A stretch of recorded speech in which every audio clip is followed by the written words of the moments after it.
I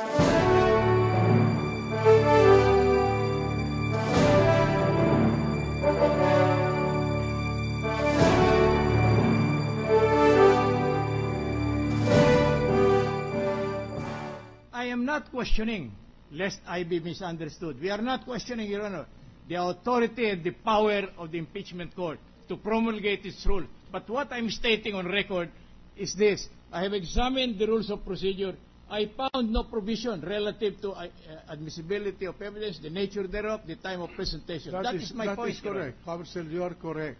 Because we adopted by reference the rules of evidence under Part 4 of the Rules of Court. And that's why we made it as a part of Rule 6 of this impeachment court, that the revised rules of court shall be supplementary to the impeachment rules of this impeachment court. I fully agree, Your Honor. I have no doubt as to the authority of the impeachment court, Your Honor. That's why I took pains in the beginning of these proceedings to characterize the nature of what the case we are handling here. And the reason for that was precisely to determine what rules in the revised rules of court would be made applicable in this proceeding. And in my humble opinion, and the humble opinion of this presiding chair, is that only the rules on criminal procedure and the rules of evidence will be supplementary to the rules on impeachment adopted and published and promulgated by this impeachment court. I fully agree, Your Honor. As I have stated a while ago, with due permission of the Honorable Presiding Justice, proceed. I have no quarrel with this provision, Your Honor. But allow me... Just a minute, Counsel, with your indulgence. If you remember, when I made the ruling for your continuing objection, I imagine that precisely you would register your continuing objections to that line of questioning without having to repeat them orally. That's correct, Your Honor. But only insofar as the testimonial aspect of the witness, of the evidence concerned, not the documentary exhibit. And yet, you will probably agree with me that there are exhibits already being marked, and so this is not covered by the reservation, Your Honor. And I'm sorry, Your Honor. I'm sorry, I have to interrupt you, but if you recall, and I would like to appeal to the records, I precisely announced that the presiding officer will allow the marking and presentation, not offer, but presentation of the documentary evidence conditionally, subject precisely to the resolution of the issue you raised, and for which the presiding officer ordered the submission of the respective memorandum of the parties. So proceed. Thank you, Your Honor.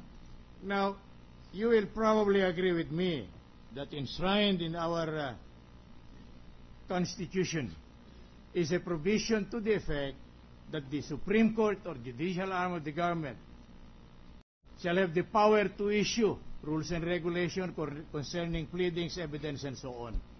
Now, but I would like to call your attention that the rule itself, the revised rules of court, speaks of these rules shall be applicable in all courts. It did not refer to this court, only the courts under the judicial branch of the government. With due respect, Your Honor, with due respect, Your Honor, I find no distinction, Your Honor, because it refers to rules of procedure, and it says this rule shall not apply to. So there are exceptions clearly indicative. But in those, I'm sorry, Your Honor. Sorry, but I'm not arguing with you, counsel, but I'm just calling your attention that the precisely Congress was authorized to make its own rules on impeachment. The revised rules of court recognize this, and it says that the rules it was promulgating shall be applicable to all courts, meaning the courts operating in this country in a permanent, as a permanent structure of government.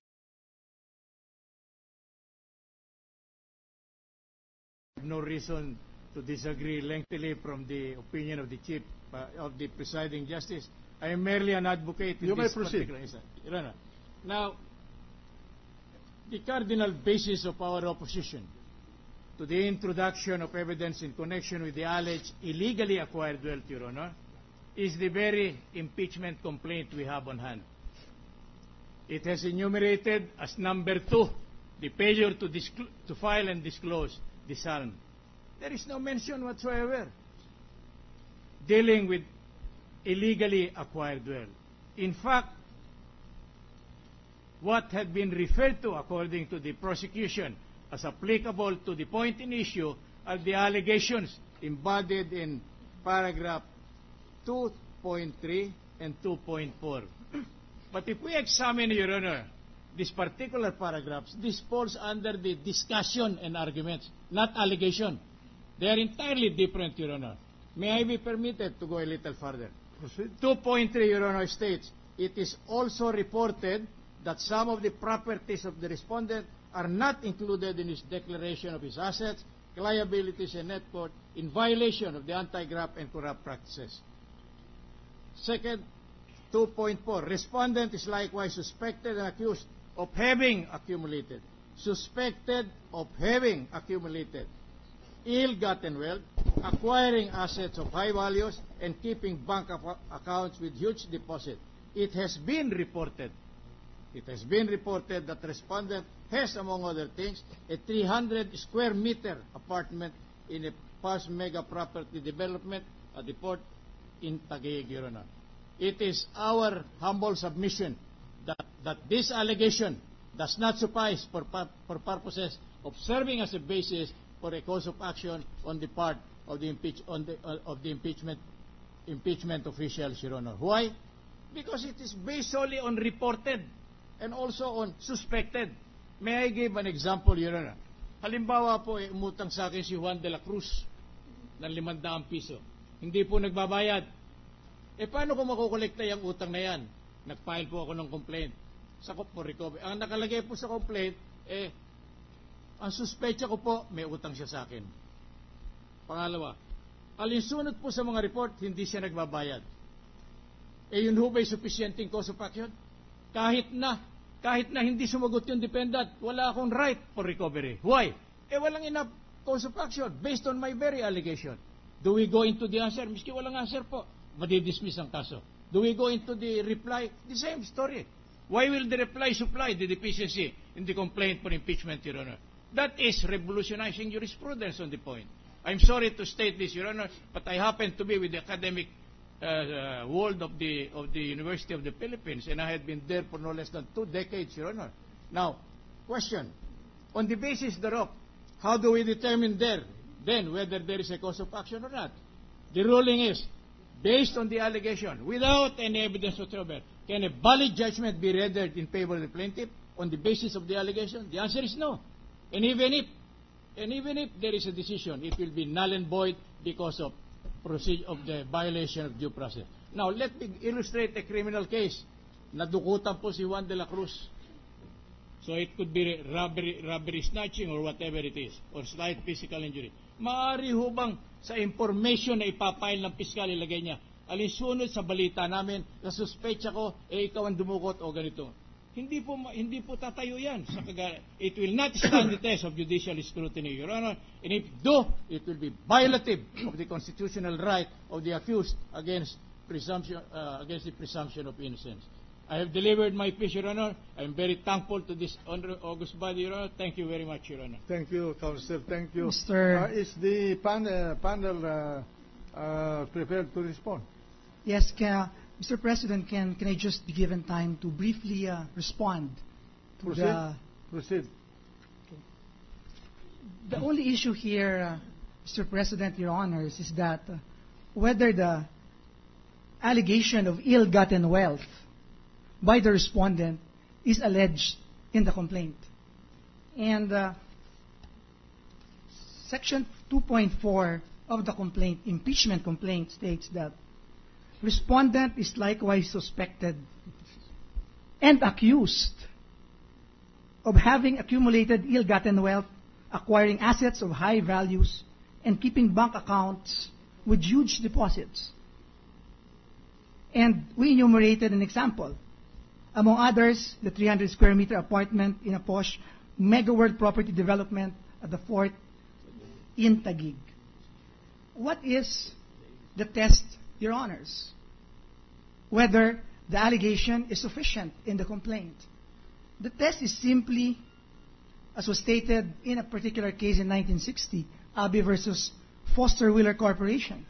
The allegation is sufficient if it contains sufficient notice of the cause of action, even if the allegations may be vague or indefinite. In other words, the allegation in the complaint is sufficient if it informs the respondent of the accusations against him.